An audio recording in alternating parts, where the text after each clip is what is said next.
வணக்கம். இது ஐபிசி தமிழின் காலை நேர பிரதான செய்திகள். முதலில் தலைப்புச் செய்திகள். ராஜபக்ச விசுவாசிகளுக்கு அனுர அரசாங்கத்தில் முக்கிய பதவிகள், சஜித் தரப்பு குற்றச்சாட்டு. இந்திய உயர்ஸ்தானிகருடன் டெலோ சந்திப்பு, இந்தியாவின் உதவிகளுக்கு நன்றி பாராட்டு. ஜிஎல் பீரிஸின் இல்லத்திற்கு சென்று நாமல் மகிந்த குறித்தும் கலந்துரையாடல். ஐக்கிய தேசிய கட்சியின் மாநாடு, சஜித் உட்பட எதிர்க்கட்சி தலைவர்களும் பங்கேற்பார்கள் எனவும் தெரிவிப்பு. நடிகை விஜயலட்சுமியிடம் சீமான் மன்னிப்பு கேட்க வேண்டும், உச்ச நீதிமன்றம் உத்தரவு. நேபாள நாடாளுமன்றம் கலைப்பு, தேர்தல் திகதியும் அறிவிப்பு. இனி விரிவான செய்திகள். ராஜபக்சர்களுடன் தொடர்பில் இருந்தவர்கள் அனுர அரசாங்கத்தில் முக்கிய பதவிகளை வகிக்கின்றனர் என ஐக்கிய மக்கள் சக்தியின் நாடாளுமன்ற உறுப்பினர் முஜிபுர் ரஹ்மான் தெரிவித்துள்ளார். கொழும்பில் உள்ள ஐக்கிய மக்கள் சக்தி அலுவலகத்தில் இடம்பெற்ற ஊடகவியலாளர் மாநாட்டில் இதனை தெரிவித்துள்ளார்.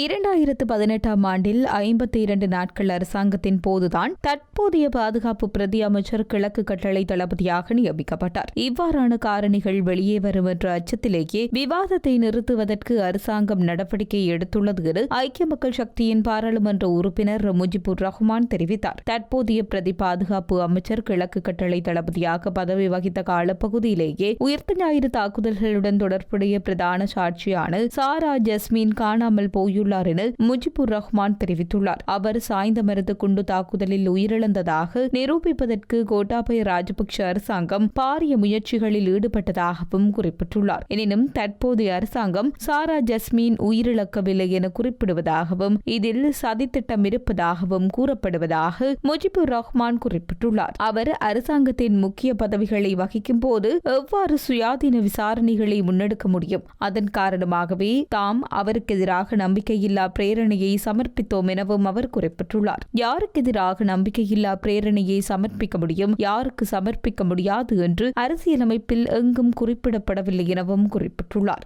அரசியலமைப்பினை பாதுகாப்பதற்கு பதிலாக தனது கட்சியை பாதுகாக்கும் சபாநாயகராகவே இவர் காணப்படுகின்றார் எனவும் முஜிபுர் ரஹ்மான் தெரிவித்துள்ளார். டெலோ கட்சியின் தலைவர் மற்றும் பேச்சாளர் ஆகியோர் இந்திய உயர்ஸ்தானிகரை சந்தித்து கலந்துரையாடியுள்ளனர். இதன்போது தமிழ் மக்களின் அரசியல் உரிமைகள் மற்றும் பொருளாதார அபிவிருத்தி என்பவற்றில் இந்தியா இதய சுத்தியோடும் உறுதியோடும் பயணிப்பதற்கு தமிழ் மக்கள் சார்பில் தாம் நன்றி கூறுவதாக டெலோ தரப்பில் தெரிவிக்கப்பட்டுள்ளது.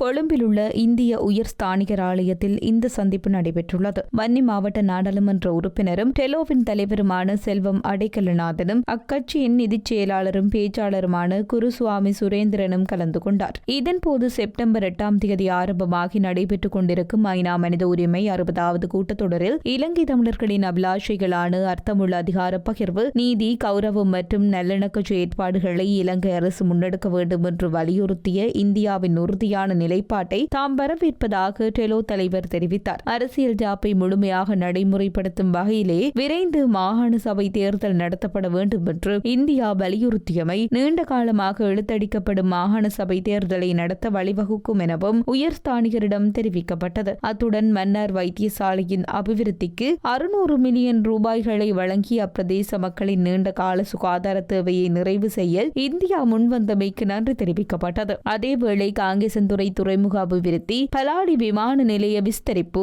மற்றும் தலைமன்னர் ராமேஸ்வரம் கப்பல் போக்குவரத்து என்பவற்றில் இந்தியா தொடர்ந்து அக்கறையுடன் இருப்பதாகவும் விரைந்து அதை நிறைவேற்றுவதற்கான தொடர் முயற்சிகள் எடுக்கப்படுவதாகவும் இந்திய உயர்ஸ்தானிகர் தெரிவித்தார். தமிழ் மக்களின் அரசியல் அபிலாஷைகளை நிறைவேற்றுவதும் பொருளாதார அபிவிருத்தியை முன்னெடுப்பதும் சமாந்தரமாக செயற்படுவது அவசியம் எனவும் அதில் இந்தியா அக்கறையோடு இருப்பதாகவும் தெரிவித்தார்.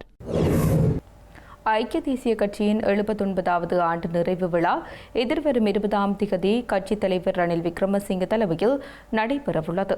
சஜித் பிரேமதாச உட்பட்ட எதிர்க்கட்சித் தலைவர்கள் பங்கேற்கும் வகையிலேயே பொது இடத்தில் மாநாட்டை நடத்த திட்டமிடப்பட்டுள்ளது. ஸ்ரீ ஜெயவர்த்தனபுர கோட்டையில் அமைந்துள்ள மொனார்க் இம்பீரியல் விடுதியில் குறித்த விழாவை நடத்துவதற்கு திட்டமிடப்பட்டுள்ளது. ஐக்கிய தேசிய கட்சியின் 79வது ஆண்டு நிறைவு விழா ஏற்கனவே 6ஆம் தேதி நடத்துவதற்கு தீர்மானித்திருந்த நிலையில் கட்சியின் தலைவர் முன்னாள் ஜனாதிபதி ரணில் விக்ரமசிங்கவின் உடல் ஆரோக்கியத்தை கருத்தில் கொண்டு கட்சியின் முகாமைத்துவ குழு விழாவை ஒத்திவைப்பதற்கு தீர்மானித்திருந்தது. அதன் பிரகாரம் ஒத்திவைக்கப்பட்டுள்ள ஐக்கிய தேசிய கட்சியின் 79வது ஆண்டு நிறைவு விழாவை எதிர்வரும் 20ஆம் தேதி சனிக்கிழமை நடத்துவதற்கு தீர்மானிக்கப்பட்டுள்ளது.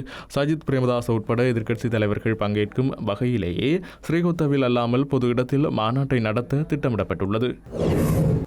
ஸ்ரீலங்கா பொதுஜன பெரமுனவின் தேசிய அமைப்பாளரான நாடாளுமன்ற உறுப்பினர் நாமல் ராஜபக்ஷ முன்னாள் அமைச்சர் பேராசிரியர் ஜிஎல் பீரிஸின் நாரகேன்பட்டிய இல்லத்திற்கு அண்மையில் விஜயம் செய்ததாக தெரிவிக்கப்படுகிறது. இதன்போது தற்போதைய அரசியல் நிலைமை குறித்து விரிவாக விவாதிக்கப்பட்டுள்ளது. ஜிஎல் பீரிஸின் அழைப்பின் பேரில் நாமல் ராஜபக்ச அங்கு சென்றதாக அரசியல் வட்டாரங்கள் தெரிவிக்கின்றன. கடந்த வாரம் சனிக்கிழமை மாலை பல்கலைக்கழக விரிவுரையாளர்கள் மற்றும் பேராசிரியர்கள் குழு ஒன்று ஜிஎல் பீரிஸின் இல்லத்திற்கு சென்றது. அதன்போது தற்போதைய அரசியல் நிலைமை குறித்து விரிவாக விவாதிக்கப்பட்டது.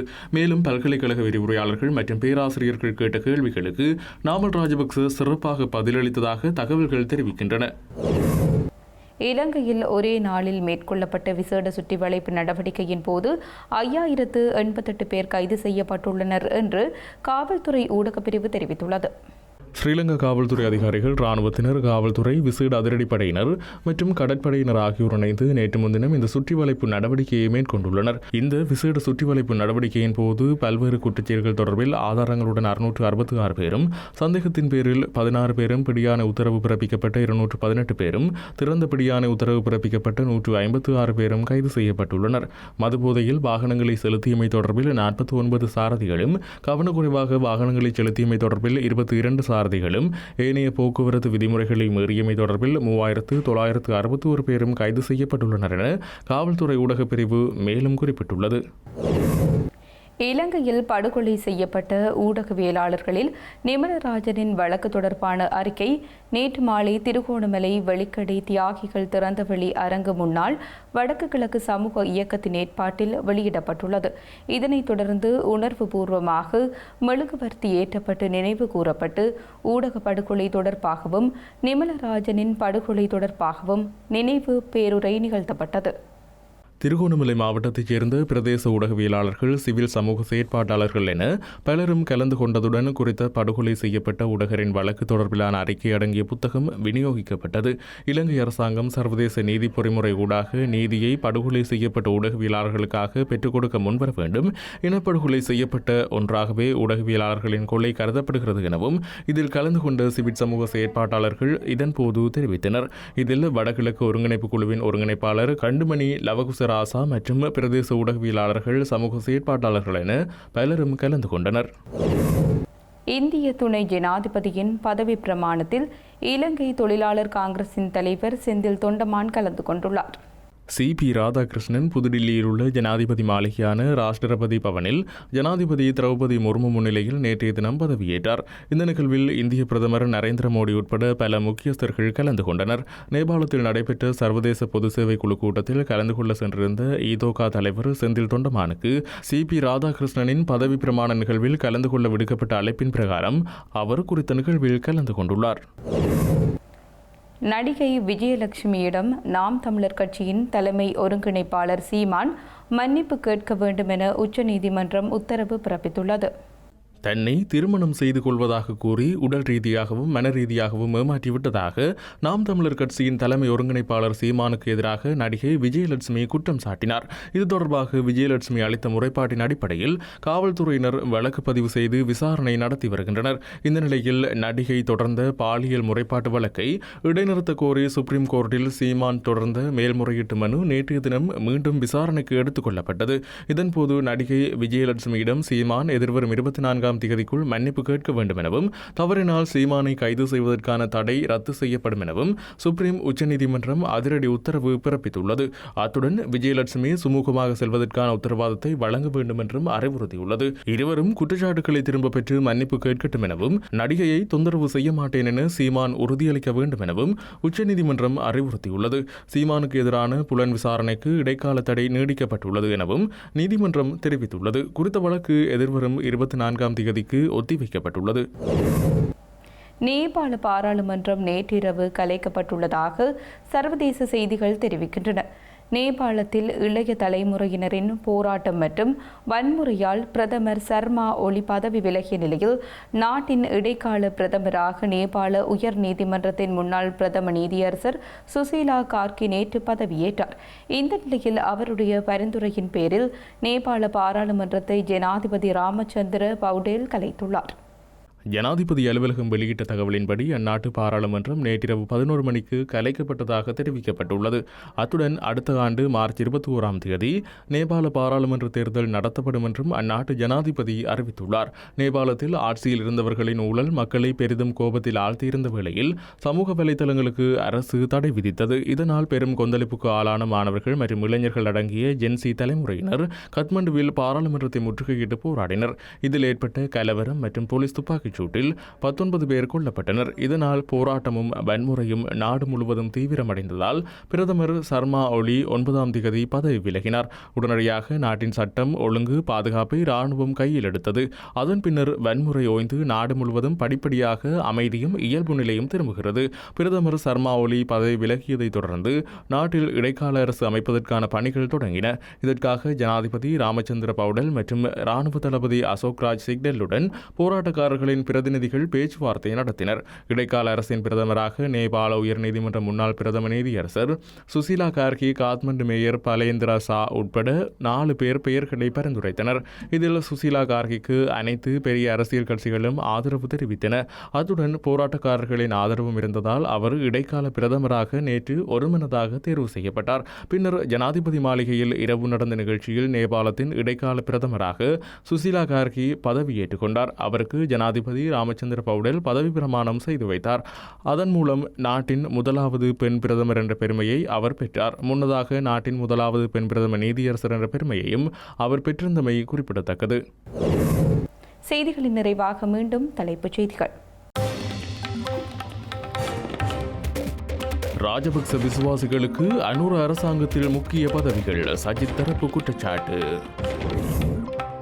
இந்திய உயர்ஸ்தானிகளுடன் டெலோ சந்திப்பு, இந்தியாவின் உதவிகளுக்கு நன்றி பாராட்டு. ஜிஎல் பீரிஸின் இல்லத்திற்கு சென்று நாமல் மகிந்த குறித்தும் கலந்துரையாடல். ஐக்கிய தேசிய கட்சியின் மாநாடு, சஜித் உட்பட எதிர்க்கட்சி தலைவர்களும் பங்கேற்பார்கள் எனவும் தெரிவிப்பு. நடிகை விஜயலட்சுமியிடம் சீமான் மன்னிப்பு கேட்க வேண்டும், உச்ச நீதிமன்றம் உத்தரவு. நேபாள நாடாளுமன்றம் கலைப்பு, தேர்தல் திகதியும் அறிவிப்பு. இத்துடன் ஐபிசி தமிழின் காலை நேர பிரதான செய்திகள் நிறைவு பெற்றன. உடனுக்குடன் செய்திகளை அறிந்து கொள்ள ibctamil.com என்ற நமது இணையதளத்தை பார்வையிடுங்கள். வணக்கம்.